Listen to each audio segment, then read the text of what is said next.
네, 남북 정상회담이 정말 코앞으로 다가왔습니다. 정부는 사전 준비를 마치고 실전 연습에 돌입했는데요. 관련 내용 전문가와 함께 자세히 짚어보겠습니다. 우정엽 세전연구소 연구위원, 소정섭 전 시사저널 편집국장과 함께하겠습니다. 안녕하십니까? 안녕하세요. 반갑습니다. 안녕하세요. 자, 어제 판문점에서 첫 번째 리허설이 열렸는데 잘 진행된 것 같습니다. 네, 그렇습니다. 오후 2시 40분부터 4시 30분까지 한 1시간 50분 정도 이렇게 리허설이 진행이 됐습니다. 주로 이제 경호라든지 의전, 보도 분야를 집중적으로 좀 점검을 했고요. 북한 김정은 국무위원장이 내려와서 문재인 대통령과 악수하는 순간, 그렇죠. 그리고 이제 회담장으로 이동하는 순간 이런 등등을 그야말로 실전과 똑같이 다 점검을 했습니다. 오늘은 이제 오전 10시에 북한 측에서 김창선 국무위원회 부장 등 대표단이 내려와서 남북이 합동으로 오늘 리허설을 진행을 하게 됩니다. 북측 대표단은 오늘 이제 거기 판문점에서 하루를 묵게 되고요. 내일 우리 측에서는 최종적으로 또 우리 측 남측 단독의 또 최종 리허설을 진행을 합니다. 그렇군요. 지난 평창 동계올림픽 때요, 김여정을 아주 촘촘히 밀착 경호를 하는 모습이 굉장히 인상 깊었었는데, 자, 북한 지도자가 남한 땅을 처음 밟게 되는데, 자, 김정은의 경호 어느 정도 수준으로 어떻게 할지 굉장히 궁금합니다. 사실 이 뭐 전례가 없지 않습니까? 맞습니다. 예, 그리고 이제 처음으로 우리 땅을 밟다 보니까 아마 북한 측에서도 굉장히 이제 경호 부분에 대해서 긴장도가 높지 않을까 예상이 되고요. 전체적인 경호는 이제 우리 측에서 맡게 되고, 이 김정은 위원장에 대한 최측근 경호는 북측이 담당하는 이런 식으로 이제 이루어질 것으로 예상이 됩니다. 그리고 아무래도 이제 부인인 이설주 여사라든지 또 동생인 김여정 부부장까지 오게 된다면 이러한 경호 부분에서 더더욱 어떤 이른바 초긴장 상태가 유지가 될 것으로 보이고요.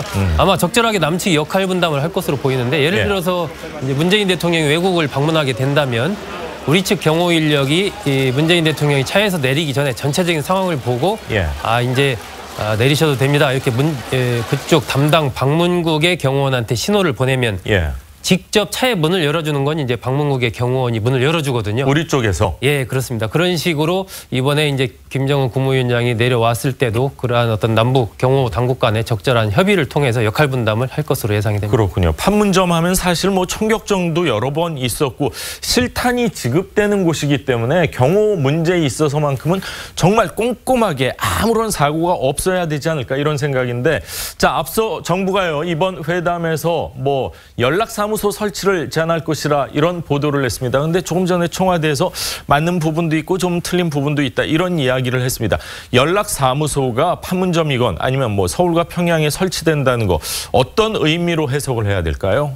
통상적인 경우라면은 연락사무소는 이제 기본적인 외교 관계가 수립되기 이전에 양 국가 간의 외교적인 업무를 처리하기 위해서 두는 기구인데요.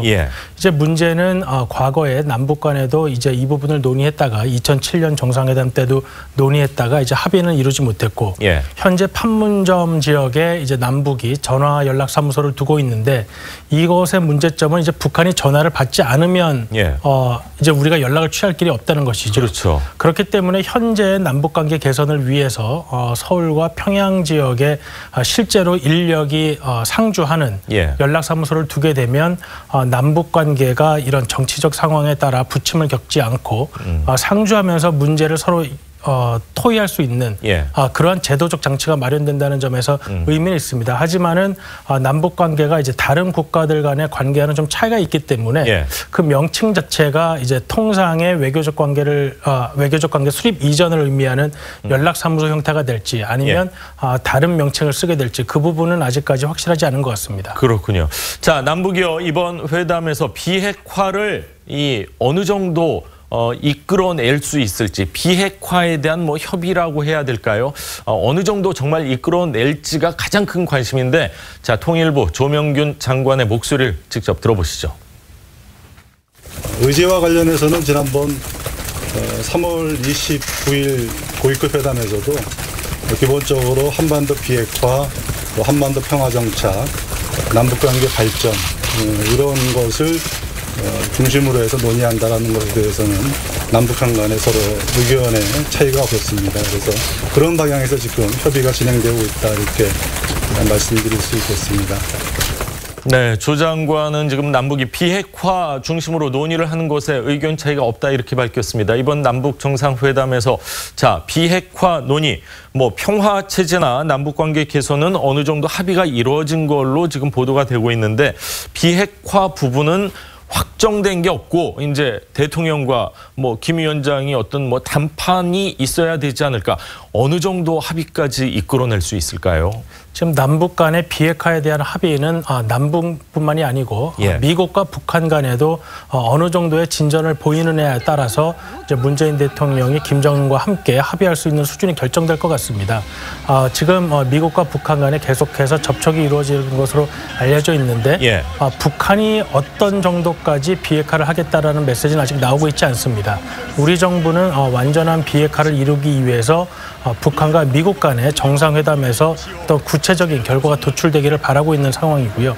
그렇기 때문에 우리와 북한 간의 정상회담에서 북한의 비핵화 일정에 관한 구체적인 합의가 나오기는 어렵겠습니다만은 북한이 미북 정상회담을 앞두고 어떠한 정책적 방향, 특히 비핵화에 관한 큰 틀에서의 의지를 표명하고 우리 정부는 그것을 환영하면서 북미 정상회담에서 최종적으로 그 부분이 확인되는 수준의 합의 정도는 이룰 수 있지 않을까 이런 생각을 해볼 수 있습니다. 그렇군요.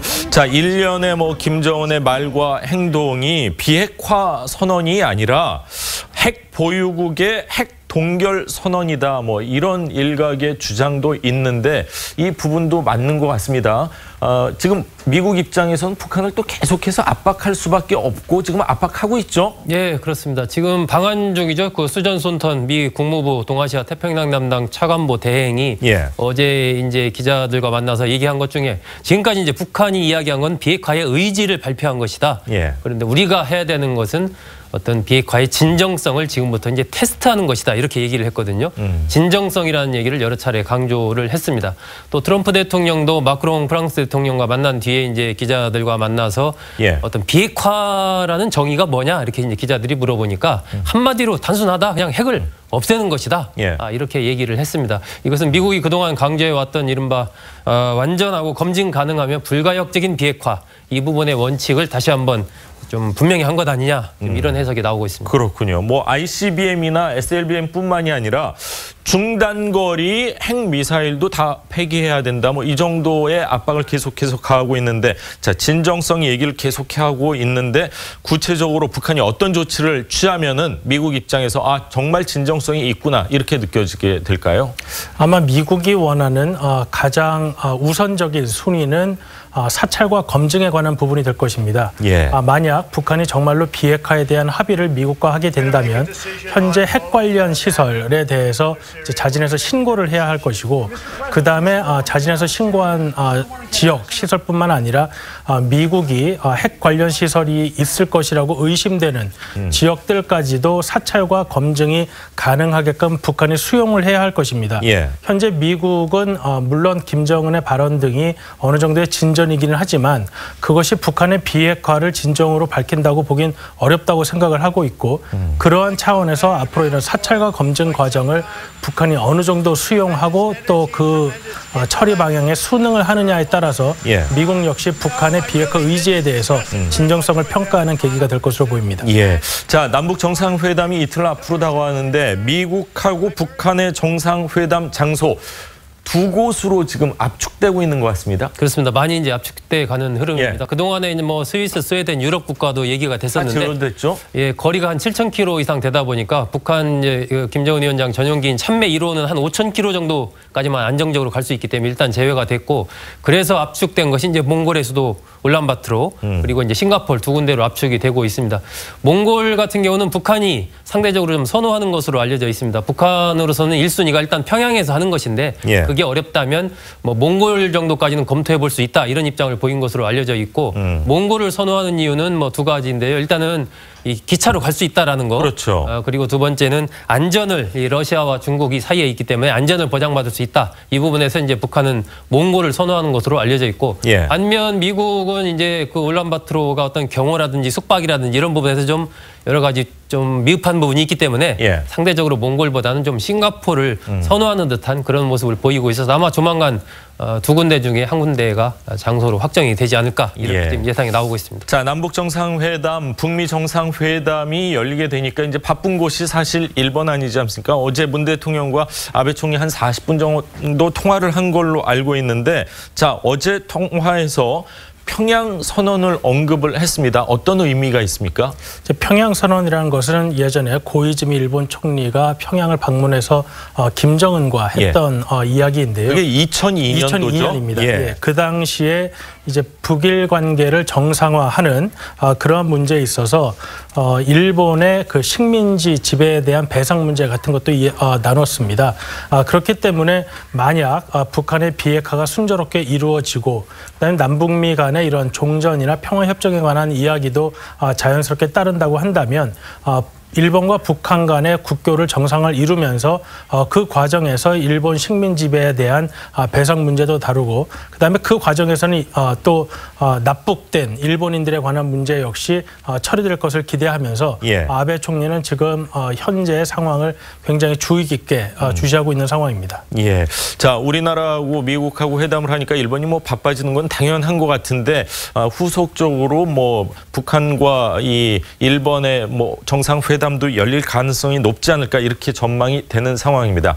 자, 북한에서요, 그제 큰 교통사고가 일어났는데, 자, 김정은 위원장이 직접 의사 가운을 입고, 이 환자들을 위문 방문을 했습니다. 병원에. 그렇게 하고 또 중국 대사관에 직접 가서 뭐 좀 위로를 했다고 해야 될까요? 어떤 관점에서 저희가 보면 될까요? 지금 그 김정은 본인이 직접 그런 현장을 방문을 하고 또 북한에 있는 중국 대사관을 방문해서 위로를 했다는 것은 상당히 이례적일 뿐만 아니라 또 언론 보도가 직접 있었다는 것까지도 굉장히 빨리 보도를 했지 않습니까? 네, 그 전에 보기 힘든 상황이었습니다. 이것은 현재 이제 북한이 미국 및 우리나라와 정상회담을 앞두고 있는 상황에서 중국을 본인들의 지원군으로 삼기 위한 외교적인 노력을 하는 가운데 이러한 차원의 이제 문제가 더 외교적 문제로 불거지기보다는 오히려 김정은이 중국과의 관계를 중요시한다는 그런 메시지를 전달하기 위해서 외교적인 목적을 가지고 하는 행보로 보입니다. 그렇군요. 자, 김정은 위원장도 남북 정상회담이나 북미 정상회담에서 중국을 뭐 등 뒤에 딱 둬야 되는 그런 상황이기 때문에 적극적으로 문제 해결을 위해서 발벗고 나선 것이 아닌가. 의사 가운을 직접 입고 나온 그 모습도 굉장히 이례적인 것 같습니다. 자, 오늘 말씀은 여기까지 듣겠습니다. 감사합니다. 감사합니다.